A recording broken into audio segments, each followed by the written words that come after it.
Simo et Texo étaient bien plus que de simples amis.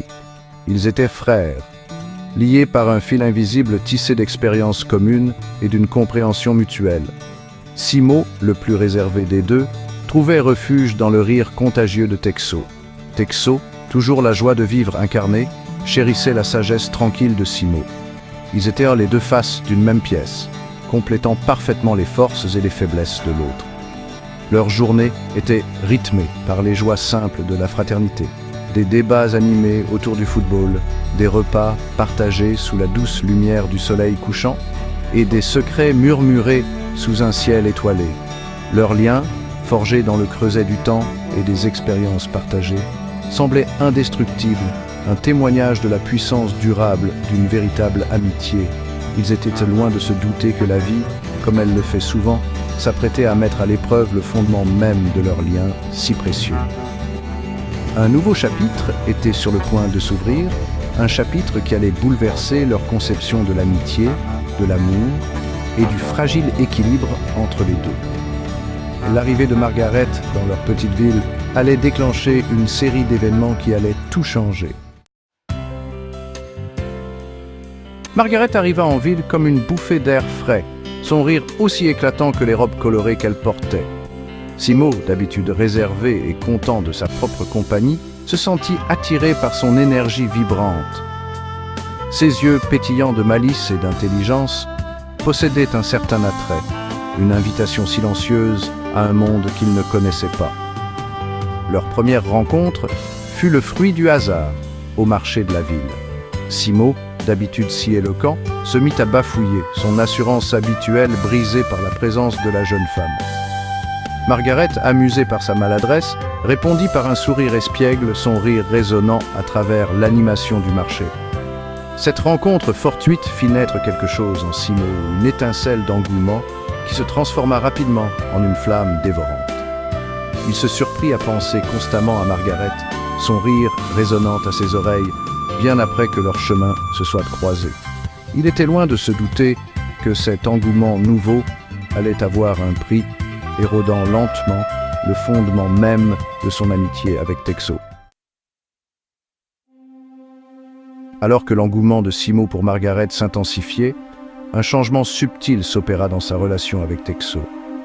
Les deux amis, autrefois inséparables, se retrouvaient à présent à la dérive, leur silence partagé remplacé par des non-dits et des inquiétudes inavouées.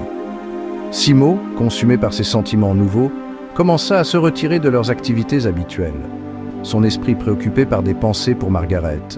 Texo, sentant la distance grandir entre eux, observait la situation, le cœur lourd.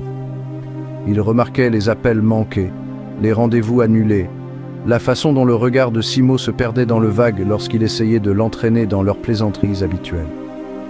Un nœud d'inquiétude commença à se former dans son estomac, un pressentiment que quelque chose de précieux était en train de leur échapper.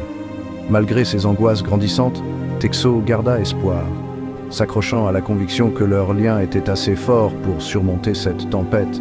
Il croyait, avec une foi inébranlable, que leur amitié, tel un navire robuste, pourrait naviguer sur les eaux tumultueuses du changement et en ressortir plus forte. Mais le destin, comme souvent, en avait décidé autrement. Qu'est-ce qui se passe, Simo? Tu es distant ces derniers temps. On dirait que tu es à des kilomètres d'ici. Simo, surpris par la franchise de Texo, détourna les yeux, incapable de soutenir le regard de son ami. Il marmonna quelque chose à propos du travail qui le tenait occupé, sa voix manquant de sa conviction habituelle. Parle-moi, mon frère. Quoi qu'il arrive, on affrontera ça ensemble, comme on l'a toujours fait. Je dois te dire quelque chose, Texo. C'est à propos de Margaret. Je crois que j'ai des sentiments pour elle. Je suis désolé, je ne voulais pas que ça arrive comme ça. J'étais juste confus, j'avais peur de ruiner notre amitié. Je ne savais pas quoi faire. Alors, c'est vrai, elle s'est mise entre nous, comme je le craignais. Ne sois pas ridicule, ce n'est pas du tout comme ça. Ça ne change rien entre nous. Les paroles de Simo, prononcées dans le feu de l'action, ne firent rien pour apaiser la douleur de Texo. Le pont de leur amitié, autrefois solide et inébranlable, avait été incendié par les flammes du malentendu et des ressentiments inexprimés. La dispute dans le parc marqua un tournant dans la relation entre Simo et Texo. Bien qu'ils essayèrent de maintenir une apparence de normalité, l'atmosphère entre eux resta lourde de non-dits et de ressentiments persistants. La camaraderie, autrefois si naturelle, avait été remplacée par une politesse forcée, une façade fragile qui menaçait de s'effondrer à la moindre provocation. La goutte d'eau qui fit déborder le vase arriva lors d'une réunion de groupe à leur lieu de rencontre habituel. Simo, arrivant en retard au bras de Margaret, semblait inconscient de la tension que sa présence créait. Il riait et plaisantait avec les autres, son attention entièrement tournée vers Margaret, comme si Texo n'était rien de plus qu'une vague connaissance. Texo, incapable de supporter le spectacle du mépris flagrant de Simo pour leur amitié, s'excusa discrètement et quitta le rassemblement. Alors qu'il s'éloignait, il pouvait entendre l'écho de leur rire le poursuivre, chaque éclat semblable à un morceau de verre lui transperçant le cœur. Alors que les semaines se transformaient en mois, Simo se retrouva pris dans le tourbillon de sa nouvelle relation. Il était heureux, ou du moins, il se le disait. Margaret était tout ce qu'il pensait désirer, belle, vive et pleine de vie.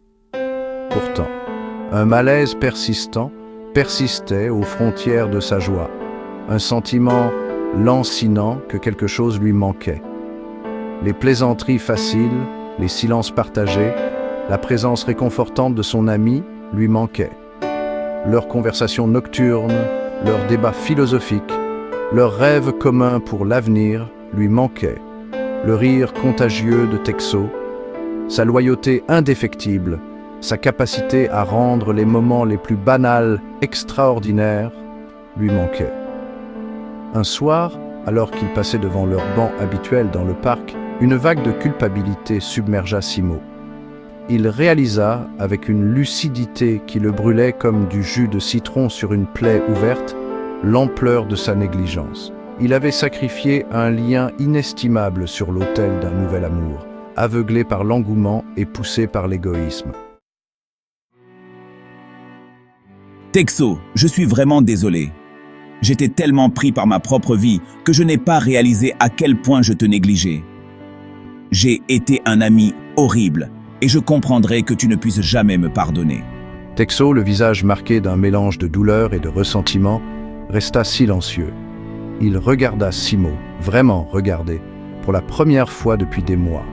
Le visage autrefois familier lui semblait distant, un étranger qui le fixait à travers les fragments brisés de leur amitié. Les excuses ne changent rien, Simo. Tu as fait ton choix, et maintenant tu dois en assumer les conséquences.